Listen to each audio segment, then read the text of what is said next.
Welcome to the next edition of our Social Club's special interest talks. Today we have Hanne talking about medical trials and being super interesting in that particular subject. So I'm just going to stop talking and let you take over, Hanne.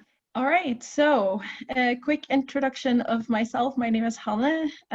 Those of you that were in the Zoom call where I talked to Sid a bit know that I have been doing clinical trial stuff for about 9 years now. And before that, I worked as a nurse for another 4 years. And since clinical trials these days are a hot topic, I figured I'd share a bit about, what it's actually about. So a quick overview of what I'm going to be talking about real quick today. One, what is a clinical trial? Two, why are clinical trials conducted? Three, the phases of clinical trials. Four, who is involved in a clinical trial? And lastly, what does it actually look like for someone that participates in a clinical trial? So what is a clinical trial? Well, a clinical trial is basically a sort of a test program where we are testing new medical diagnostic tools. We can be testing new medical devices, like, for example, insulin pumps. But the most common one will be medications, so treatments for illnesses. The pictures you see on your screen right now are actually the same kid, believe it or not. Now, this kid participated in one of the very first clinical trials run by Dr. Banting. And Dr. Banting is the person that is credited with discovering the use of insulin for patients with diabetes. So the picture on your left is the kid with the treatment that was the standard before they discovered insulin, which was the starvation diet. And on the right is the picture after receiving treatment with insulin. So clinical trials, of course, you can't just do a trial. There are rules and regulations. Some of these things that will influence clinical trials are the Nuremberg Code and the Declaration of Geneva. Both came basically from the Second World War. In the US, you will also have something that is called the Belmont Declaration, which was influenced by, and some of you might be familiar with this, the Tuskegee syphilis trial. Those documents led into something that we call the Declaration of Helsinki, which basically states that, it is voluntary for anyone to participate.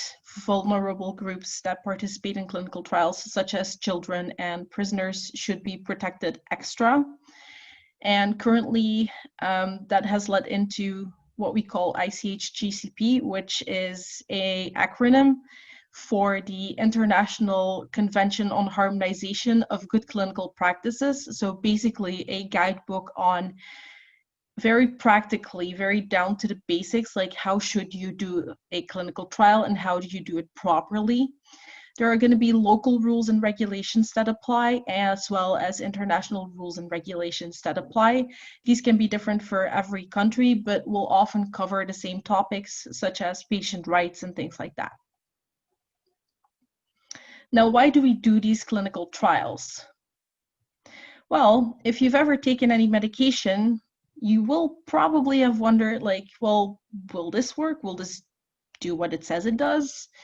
Has this been tested before? Do we know it works? And is this safe? Will there be any side effects? Things like that. Now, clinical trials offer us tools to, in a very controlled clinical setting, figure this out for different patient populations. There are several phases, and you've probably heard stuff about this in the media recently as well.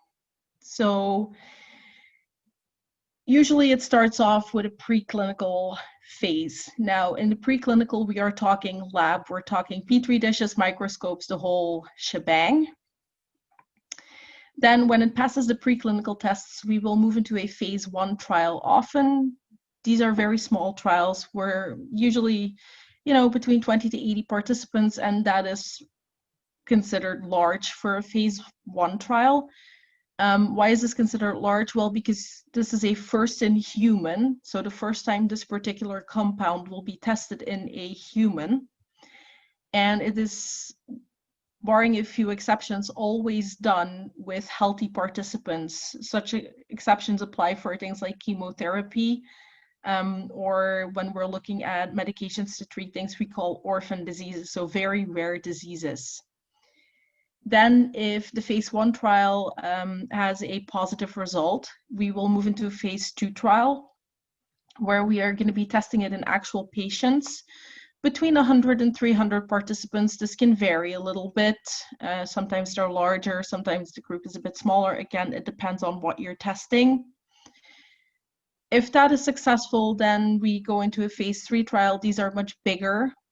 It says here 1,000 to 3,000 participants.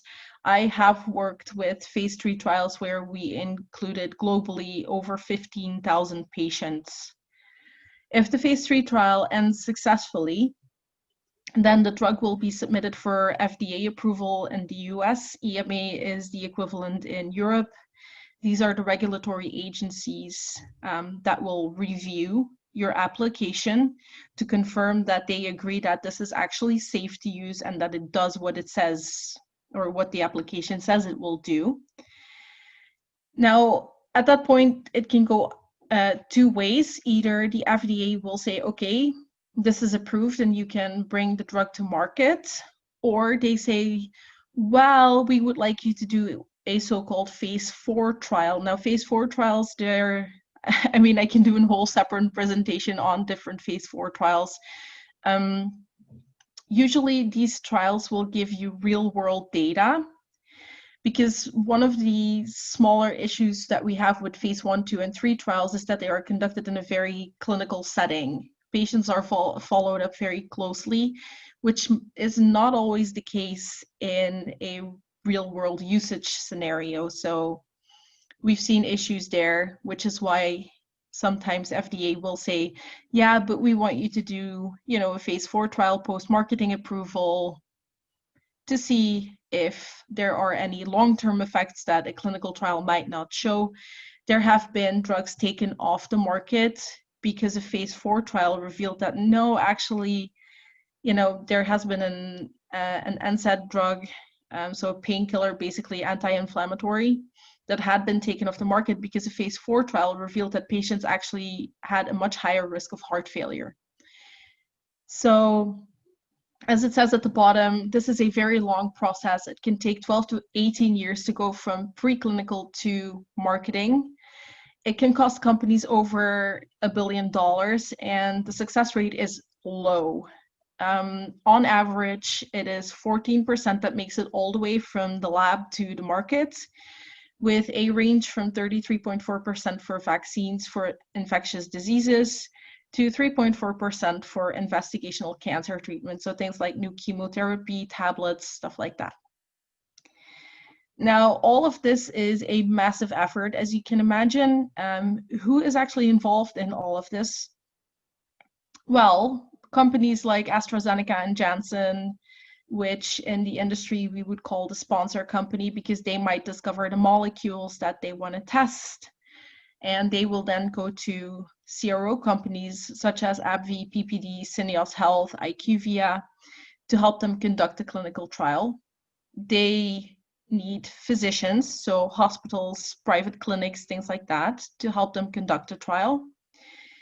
You need patients and volunteers to partake in these trials, because without them, you'd be nowhere. The ethics committees, they will review your trial application and make sure that, all patient rights are, being followed, and that the patients are well cared for, that it is safe for the patients to participate. And then you have the regulatory agencies such as the FDA, the European Medicines Agency, the Federal Agency for, this is the Belgian one, for medications and regulations thereabout.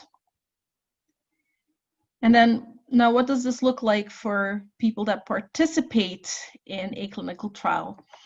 So the first step is that, you go see your doctor, and your doctor thinks that you might be a good fit for a particular clinical trial. So the doctor will propose the trial to you.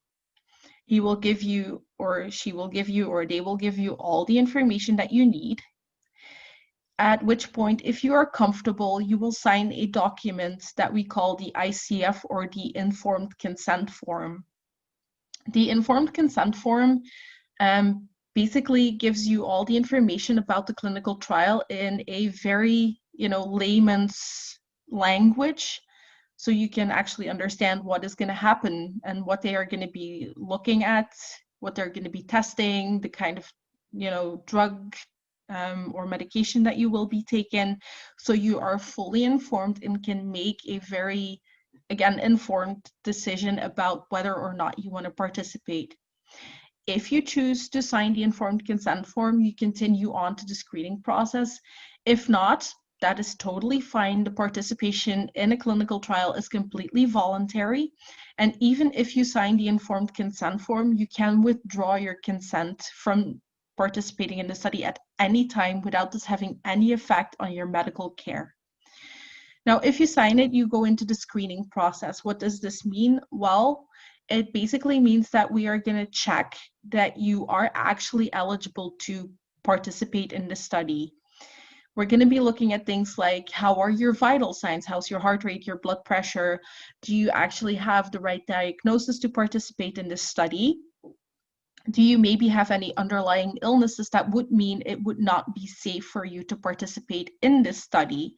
It's basically just a step that we take to make sure that it is okay for you to safely participate in this study. If you are deemed to be eligible to participate in the study, we will go to the next step, which is enrollment. A lot of clinical trials these days will have different treatment arms.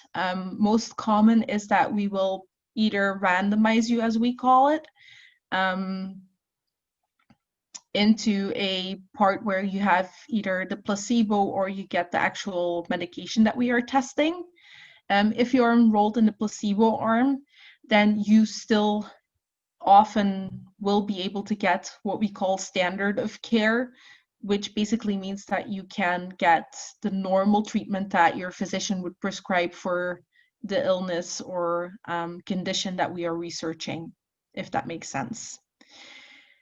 So once you've been enrolled and you've been randomized, then you go into the treatment and visits part, which means that you will get the study drug, and the physician that does the study will ask you to come by on a regular schedule so you can be followed. There might be blood samples, there might be things like CT scans, x-rays, stuff like that. All of this, again, to make sure that you as the participant are safe, that you're not experiencing any side effects or any side effects that are too severe, so it would be unsafe for you to continue. And so on and so forth. Basically, you continue for as long as the trial says that you should, or until you choose to no longer participate in the trial. If you continue on to the end, then at a certain point, the trial will stop. At a certain point in the protocol, you reach that end either of the specified treatment period or, just because the study is finished. But the question is always, then what? Now, the then what is a big question that is being talked about a lot in the industry again, just because for certain patients, the drug works really well, but because it's a phase 3 or a phase 2 study, sometimes this drug might not get marketing approval immediately, so it might not be available immediately for them to continue with as a treatment. In special cases, there is something called compassionate use, in which the sponsor company can provide the drug to the patient, again, compassionately, which basically means that they give it to the patient for free because it worked so well for this particular patient. Otherwise, then the patients, unfortunately, will have to wait for marketing approval, or maybe the sponsor will do something that we call a rollover study, where patients that participated in one study can go into another study to continue getting the drug. And then the sponsor company, so companies like AstraZeneca, Janssen, basically drug manufacturers, can get more data on how this drug works. But it is always a big question mark, because you also don't know if you enter a study, you don't know if it will work, you don't know if you will be randomized into that placebo arm. Again, also why this ICF document is so very important, because it explains that, you know, you might not get the treatment or it might not work for you. Yeah, that was basically a really quick overview of clinical trials. Are there any questions? Well, I would have a question, and it would be in the case of a rollover. Do they have to also account for the fact, like, is it a way to sort of follow up with those patients, or do those patients sort of don't count in the number? Like if you have to have, like, say, 300 new patients for this new study, and you want to include 10 from the previous study, do you end up with 310, or are they part of the 300? No, so for a rollover study, only patients that were in the so-called original trial would be eligible to participate. If you would look for more patients, then you would just set up an additional new study, or you would just make the recruitment target for your ongoing study larger. So you would say to your sites like, okay, look, we'd like to get some more data. So instead of, say, 300 patients, we're gonna do an overall inclusion of 400 patients in the trial. Rollover studies are a very specific thing, and they only allow patients to enter if they were in the so-called original study, so the phase 2 or the phase 3 study that you're rolling over from. All right, that makes sense. Okay, good. How do doctors learn about clinical trials? Do they are they reached out to by people if they have a known specialty, or do they have to sort of seek out the people who are doing them? So that usually depends. There's a lot of different scenarios. There are physicians that in school develop an interest in this and will reach out to companies themselves saying like, hey, I would be very interested in doing this. I would like to do research, things like that. It also depends on what sort of hospital they work at. Sometimes they will work at designated research units. Other doctors we will sometimes reach out to because they are what we call a key opinion leader. So a very important, very well-respected, very knowledgeable individual in their field. Say, for example, you need to have a neurosurgeon. You can just, you know, ask around, ask your staff at the company, like, hey, do you happen to know who's like considered the best and things like that. There's a lot of different ways. Sometimes it's also an inherited sort of role, which we also see where, you know, you have someone, we always have a principal investigator. So the person that is responsible at a site for the oversight of a clinical trial that's being run at the site, but they often have sub-investigators, so other doctors that help them out. That is a way for doctors to get started on doing clinical trials as well. It says, Yeah. Juliana Yeah. asked, if a company develops a drug but doesn't have money for clinical trials, they sell it to others, right? That's what I heard in our local institute. They sell it to other countries. Yeah, so there's again a few options there. You can sell it, or you can license it. So where you remain the main stakeholder or the main sort of shareholder for the compound that you found, but you basically license it out to a company to have developed into potentially a drug. There's a few different ways of doing it. A lot of it also has to do with what your local regulations and laws will say. So it's not uncommon for especially small biotech companies to sell things that they discover to larger pharmaceutical companies, because developing a drug is, as I said, very, very expensive.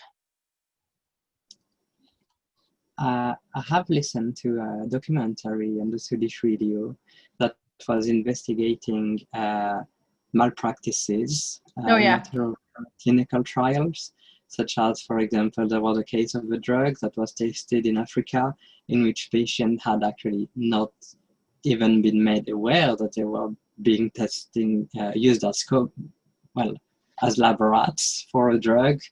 And not only did they end up with dead people, the study was also not published, and the drug was tried again, and it was like this kind of scenario in which there is no obligation to publish the results of a disastrous study. And as a result, it appears that sometimes there are drugs that are being pushed, like in the case of the this epidemic of opioids in America that started with studies that were like entirely worthless, but were being pushed by those key opinion leaders that were being paid to say that, well, it's all fine to use opioids. And actually it's not, and it ended up with this really, really terrible scenario in which so many people got addicted and ended up going on to cocaine, heroin when they couldn't buy the drugs. Yeah, so this is a thing that we do see sometimes. Unfortunately, I've never personally seen it, but with the publication, there is a real push for companies to publish the results, whether or not they were favorable. You cannot get marketing approval anymore without publishing your results. If a trial is going badly, and this happened a couple of years ago in the US, where the FDA actually had to step in and say to the company, okay, this is enough. You are done with this study. You're going to go back to the drawing board. You're going to reassess what you're doing. You're going to reassess how your protocol is set up, because this is not safe anymore. There's a reason why ethics committees and regulatory authorities these days have to approve a protocol before you can start a study. There's a reason why patients have to sign an informed consent form before they can participate, because as you mentioned, these things have happened also in the US with the Tuskegee syphilis trial. These patients were not aware of what was happening to them. It was a huge scandal when that finally broke. We have these rules and regulations in place for a reason these days. Unfortunately, it sometimes still happens, which is very, very sad. It should not, but again, within the industry and within the regulatory authorities, within the ethics committees and all of that, we are trying to do what we can to make sure that this does not happen. There's also part of the reason that the phase 4 trials exist the way they do today is also to make sure that long-term use and use of drugs with outside clinical trials is still being followed. There's a reason why, if you look at your package insert when you get new medication, you should read it. I know not a lot of people do this, but you should read it, because it will always say, if you experience any side effect that is not listed in this package insert, please let your physician know or let your pharmacist know. Why? Because they know who to contact.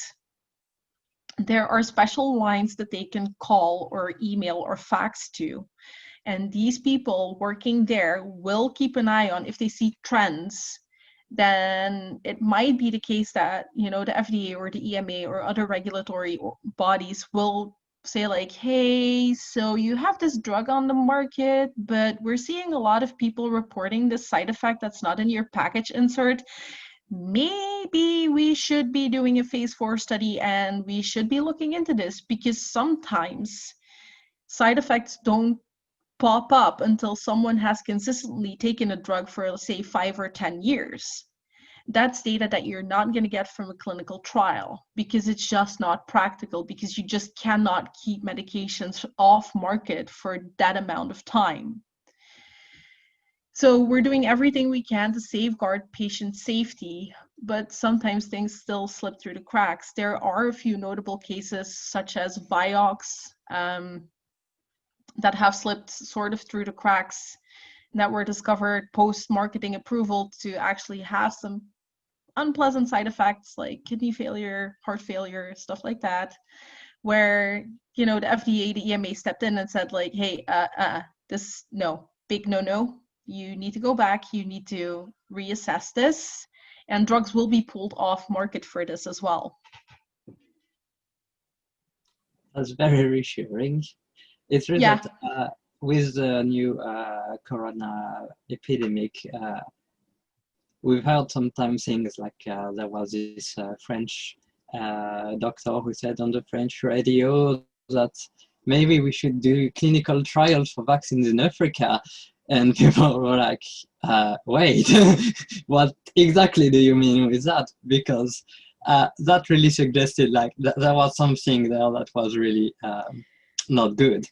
Yeah, no, I mean, people. they should be So, included in trials, absolutely, but they should be done right, and the people that participate have a right to know what is happening to them.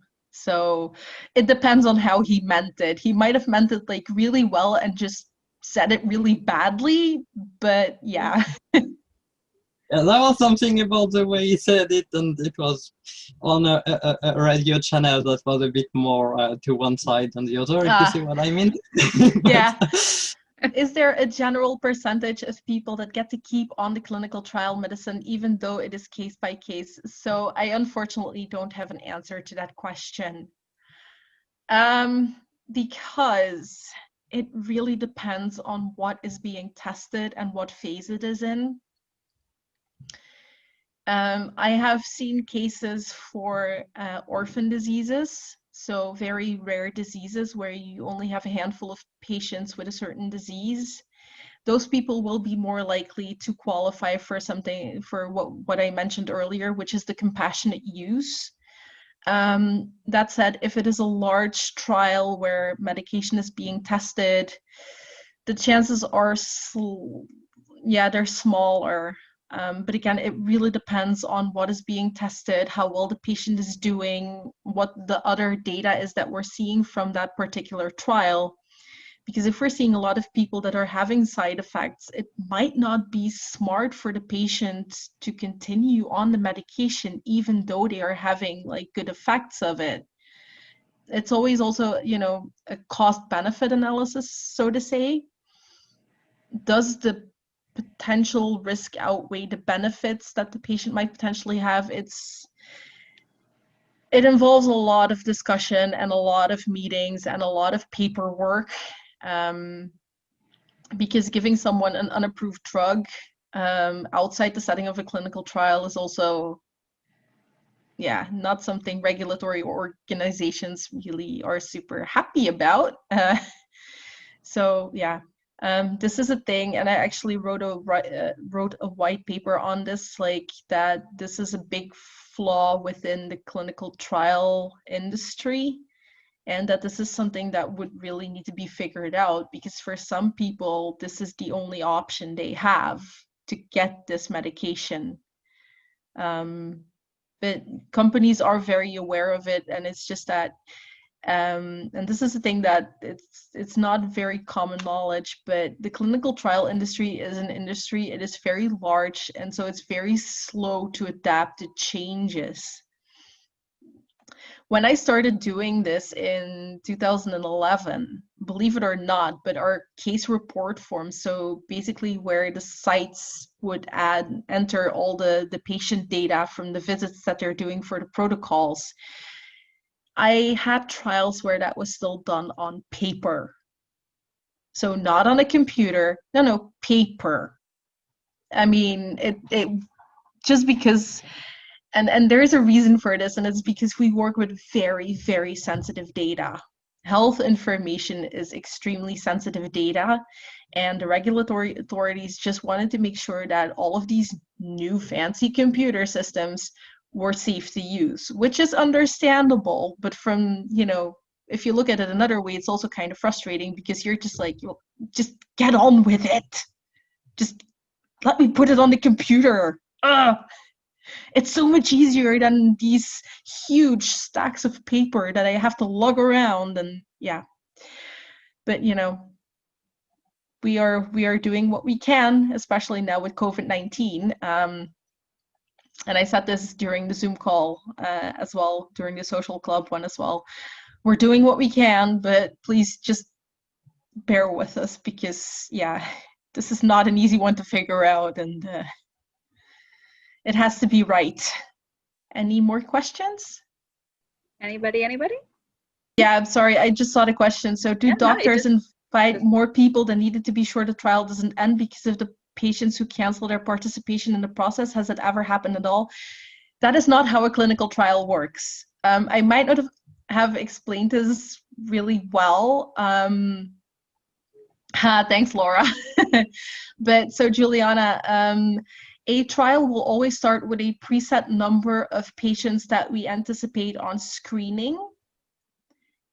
So basically the patients that sign the informed consent form and that go into the screening process to find out if it's okay and safe for them to participate in the trial. It will also always have a sort of set number of people that we want to randomize. So the patients that make it through the screening process and then get randomized into the different treatment arms for the trial. And there's always a statistical power that's used to account for any people that no longer wish to participate or need to stop participating in the trial for their safety. How the enrollment is set up, so the inviting the more people, clinical trials end when the protocol says they end, unless the company says that we continue on, or unless they change that target of people they want in the clinical trial. Now, as for the enrollment at the sites, so it can be competitive, which means that whichever site gets the patients in first, well, they get the patients in first.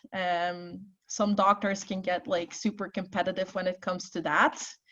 And other trials will just say like, okay, we have a maximum of say 5 patients per site. It all depends on how the protocol is set up. But again, most clinical trials just run their course and then they end. Currently, because of COVID-19, most clinical trials were not allowed to enroll except for COVID treatments and COVID vaccine trials. So a lot of my trials currently will be extending their timelines just to make sure that we hit those targets, because again, lockdowns, quarantines, things like that, they do affect the patient's capacity to go to the sites and participate in trials, of course. But yeah. Can I ask one more question? Sure. I'm just curious. Do co-pays on medicine, do the clinical trials affect that, or is that something totally different? No, as a patient, you never pay for participating in a clinical trial, nor any of the exams or anything that would need to be done in the course of the clinical trial. And like when the drug goes to market afterwards, after it's gone through like the clinical trial, does the copay, I guess, include, or the cost of the drug include what was covered in the clinical trials, or is that just a separate amount? That I do not know, because I work with EMEA region, which is Europe, Middle East, and Africa, and we don't have copay. Yeah, that's a US thing. That's yeah, I understand that. But the thing is, though, that and this is a new trend within clinical research, is that a lot of trials these days will collect what we call healthcare utilization. So we will look at how often does a patient go to the ER, for example, how often do they have a doctor's visit outside of the clinical trial, just to make that assessment on cost as well. Because regulatory agencies, especially the FDA, are becoming more and more aware of how expensive, unfortunately, in the US, especially, healthcare can be. Also in other countries, healthcare systems can be very overloaded. There can be a very high demand for very few doctors sometimes.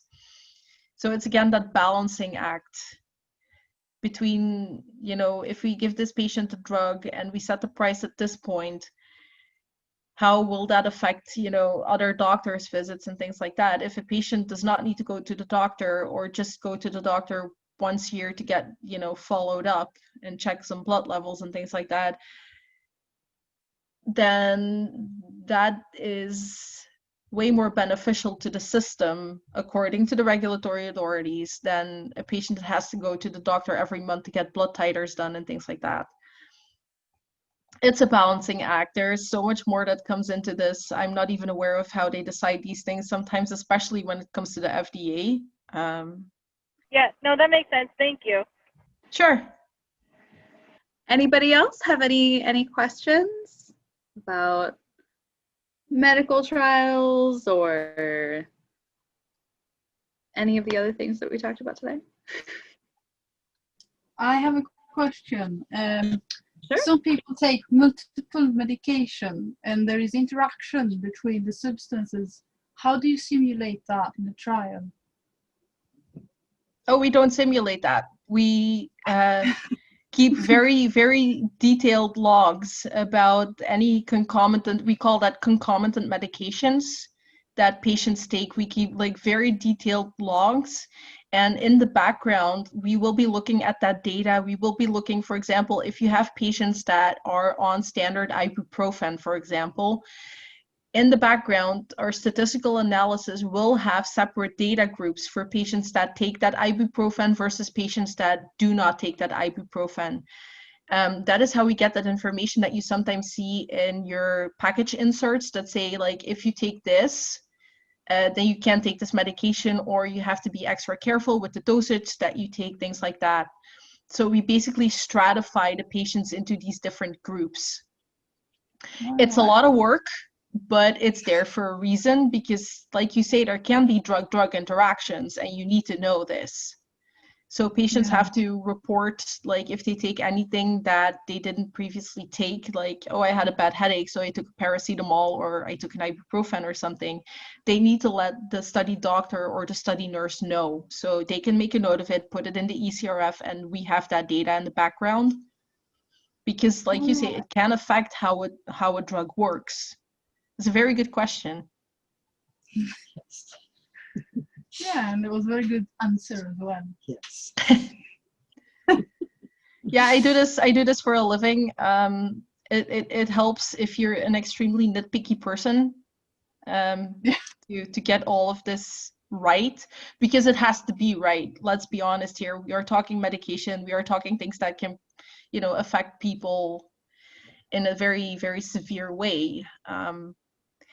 So it has to be absolutely right. Also because, well, the whole process is super expensive, and yeah, it would be a shame if it actually were to work and it doesn't get marketing approval because your data was terrible quality. I think everybody good? Awesome. Fantastic. Well, thank you. Everybody unmute and applaud. Unmute. Thank you so much. That was incredibly informative. Sure. And incredibly timely as well. Yeah, I know. I Really know. It's the topic du jour. It's like on everybody's minds these days, because yeah, the Russians saying they have a vaccine, they don't. It's antibodies from convalescent plasma. Trump saying, oh, we're gonna have a vaccine by the end of the year. I doubt it. It's on the headlines of a lot of papers these days. Like, I saw one at the store yesterday saying, like, oh, the COVID-19 vaccine may be less effective in older people. And I'm like, well, which one are we talking about? And how do you define less effective? Does it mean that they get like a repeat vaccine or a booster like 3 months after they got the first dose? Or yeah. If there are any more questions that you come up with after this call has ended, I'm on the Discord, or just let Casey know and she can email me and say like, hey, there was this question. Absolutely. Absolutely. Sure. Great. And thanks everyone for listening to me ramble on about this for like 50 minutes. Of course, I would have stopped you if it wasn't interesting. So you're all good. Good. Thanks. That's good to know. All right. Thanks everyone. All right. Bye. Bye.